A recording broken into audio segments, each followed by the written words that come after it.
Thank you, David. Thank you also, Dave Knox, for that terrific opening speech. I acknowledge my colleague Simon from New Zealand and, of course, Ian Macfarlane.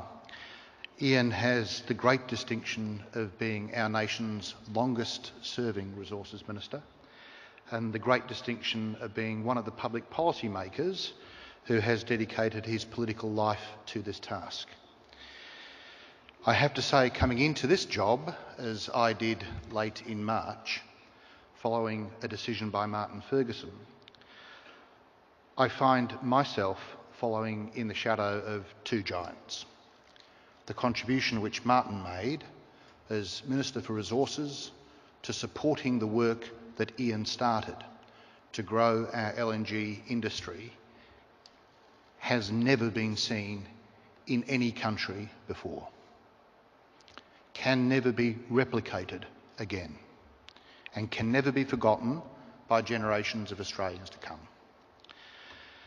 So I'd like to begin my comments by acknowledging the Turrbal and Jagera people, the traditional custodians of the land on which we meet, and I'd also like to pay my respects to the elders, both past and present, and to the elders who may be present here today. This land is rich in the hydrocarbons that are essential to our continued economic well-being and that will help to deliver better lives to all Australians, our communities and to our region.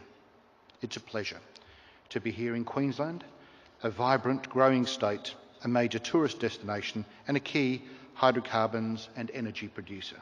The resources and energy sector is both critical to the economy and a complex business where the safety of our workers is paramount. Let's not forget that on July the 6th this year, it's the 25th anniversary of Piper Alpha, the North Sea tragedy that claimed 167 lives. We've come a long way since then.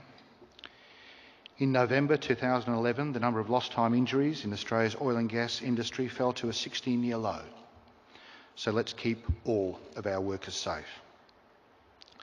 Today, I want to talk about global and domestic gas demand, the domestic gas study, transformative impacts of new gas, technology and innovation in the sector, the 2013 offshore acreage release and regulatory reform.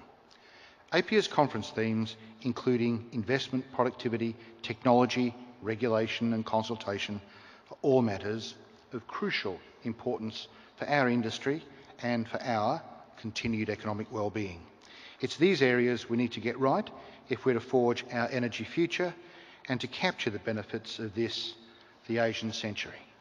Natural gas is increasingly seen as the destination fuel, a message hammered home at the LNG 17 conference in April. We have an opportunity to cater to robust growth in regional energy demand by building on our traditional strengths in offshore gas and developing newer natural gas resources from coal seam and shale. Australia has 7 of the world's 12 major LNG projects currently under construction, with capacity to approach 90 million tonnes by the end of this decade. I've mentioned the work of my predecessors in building the foundations for this industry. We cannot ever forget that work or the contribution that it will have to our economy and to our communities for generations to come. But a second wave of LNG investment, including the Browse Basin, will begin. It must begin as we approach 2020. Floating LNG has the potential to deliver significant technology, productivity, environment and cost savings, lifting the competitiveness of the Australian LNG sector. The benefits of floating LNG are clear, with industry and government alike excited by the potential of the new technology. Onshore, the development of new natural gas resources from coal seam and shale has been extraordinary. Investment in these new natural gas resources is important because of the benefits they provide, generating wealth, a cleaner environment and creating jobs. The development of coal seam gas will also play an important role in providing gas supplies and the transition to a low carbon economy.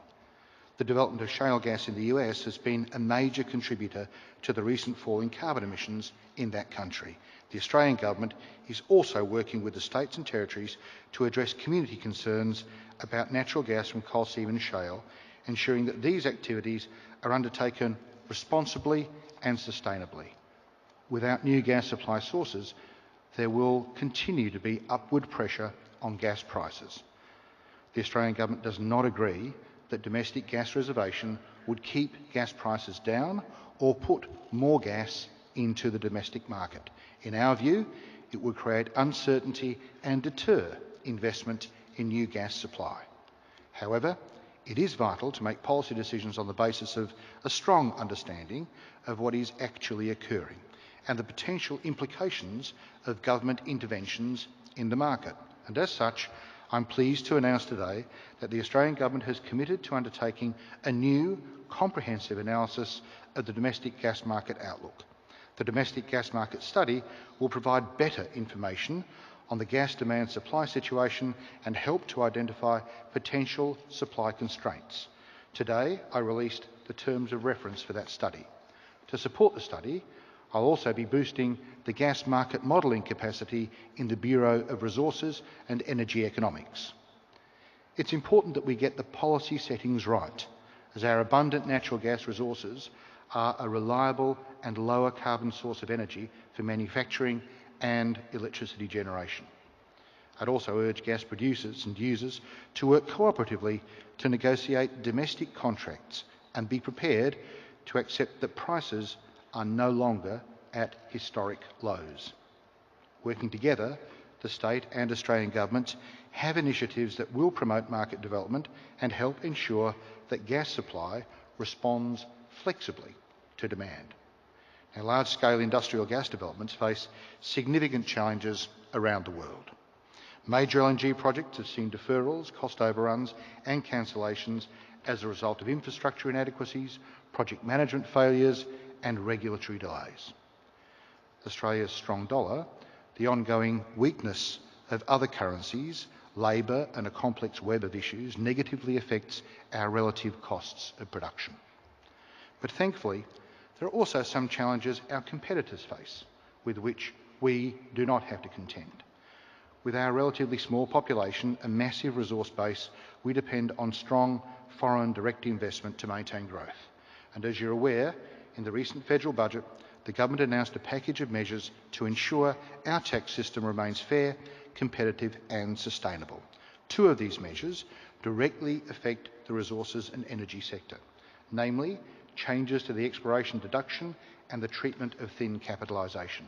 Importantly, detailed consultation with the sector will continue, and it will continue to ensure that these measures only protect the revenue, that they do not work as a disincentive for genuine exploration. The government is aware that many projects require very large upfront capital investments, which can result in high gearing levels. Currently, consultations are taking place. The first of these industry consultations is being held this week, and I encourage you all to participate. Now, a major priority for the sector is keeping production costs down and productivity up. We need to recognise that productivity during the construction phase is generally not high. We need to recognise that many of the major projects have been constructed over the past 5 years have been first of a kind for the companies involved. The lessons learned from these experiences will be used to improve productivity as we progress. A key to achieving this is to maintain high levels of research and technological innovation to find new sources of gas and ways of exploiting them. The development of a global centre of excellence and innovation hub for technology is starting to occur as the West Australian and Curtin universities partner with industry to deliver new technologies and innovation. The Perth-based Global Centre for Floating LNG Learning and Research is one such example. Training facilities. They're emerging in Queensland and Darwin for the onshore and offshore petroleum sectors. I note that Gladstone LNG has announced its partnership with SkillsTech Australia to establish a specialised coal seam gas and gas transmission pipelines operations training centre here in Brisbane.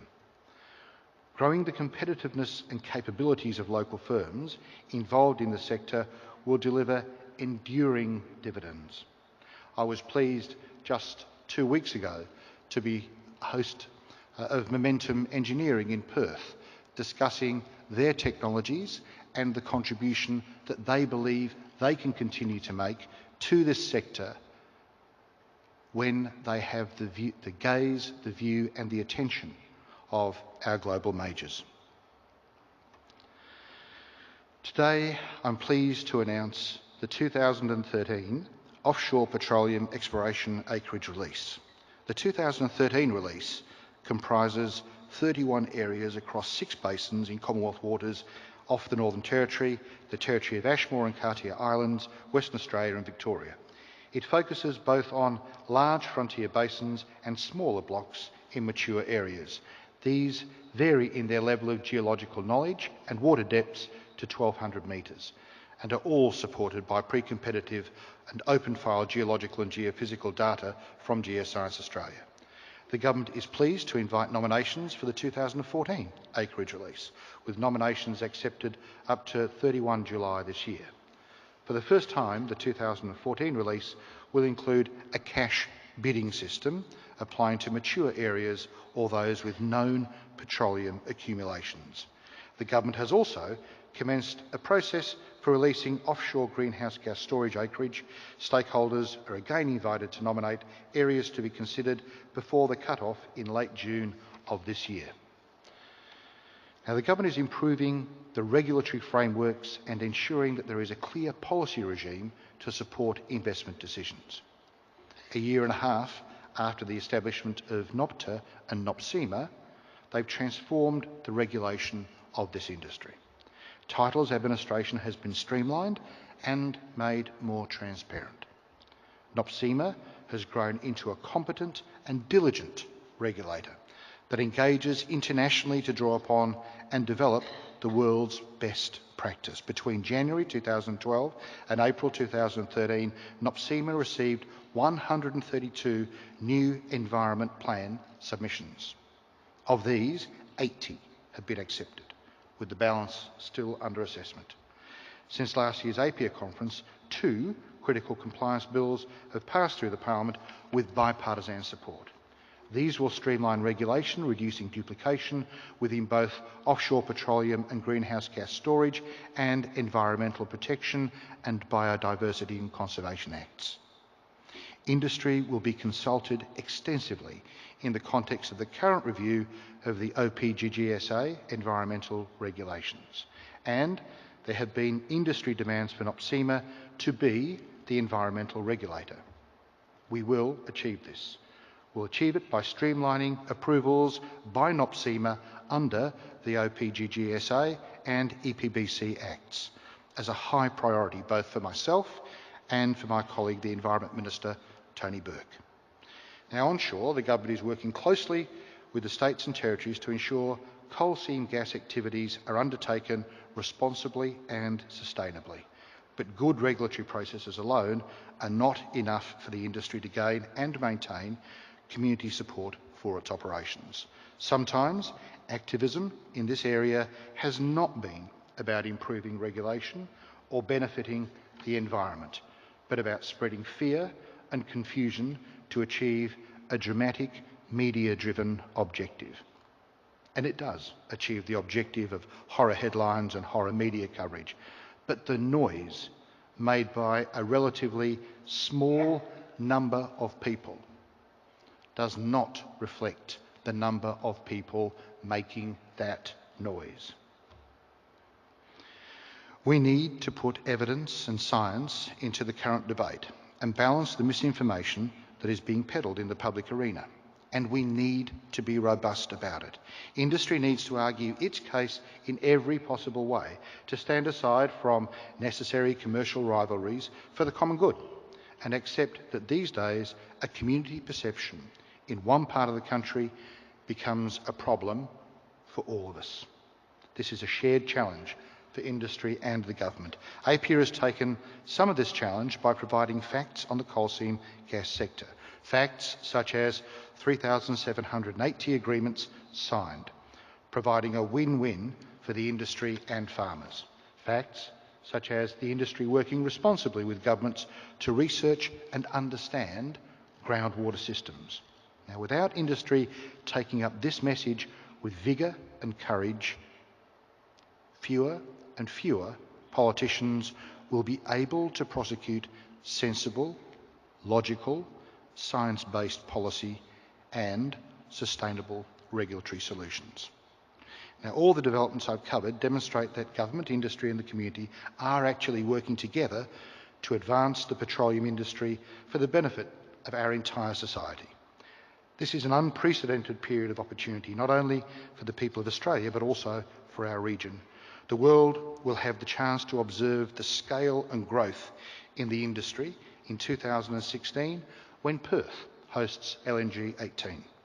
I'm immensely proud of Australia's excellent reputation in reliability, safety, diversity and sophistication of our gas and oil industries, and you should be too. I look forward to working with APPEA to support the Australian gas industry's drive for innovation, building on its stellar reputation, ensuring its sustainability and nurturing its strong growth for the future of our nation.